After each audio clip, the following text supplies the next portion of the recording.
চাচা এটা কত? ওই ভাইরা কি চাই দেখ। কি রে তোরা এনে? ইফতারির সময় হয়ে গেছে বাবা, আয়।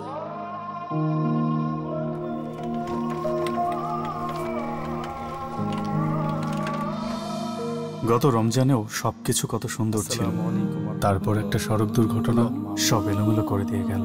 সুস্থ থাকলে আজকে হয়তো অনেক কিছুই করতে পারতাম, কিন্তু এখন আমার কিছুই করার নেই।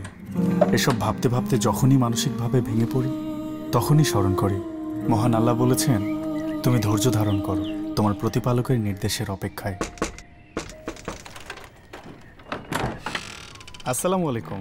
ওয়ালাইকুম আসসালাম। ভাই আপনারা? ছোট ভাই আসো তো আমাদের সাথে, একটু কাজ আছে। এই চা নিয়ে আয়। মা দরজাটা লাগাও, আমি একটু আসতেছি। চলো।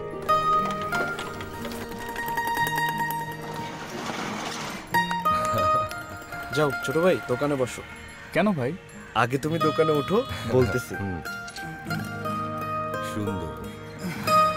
একালে ডিম দাও দেখি।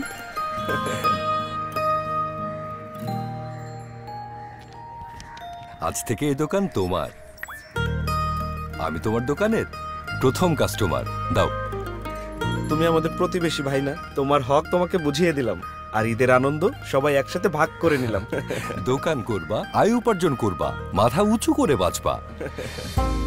আপনার আমার যাকাতে অসহায় কেউ হতে পারে স্বাবলম্বী, যা নিশ্চিত করে শান্তি, ঐক্য, সৌহার্দ্য এবং সমৃদ্ধি। সবাইকে ঈদের আন্তরিক শুভেচ্ছা।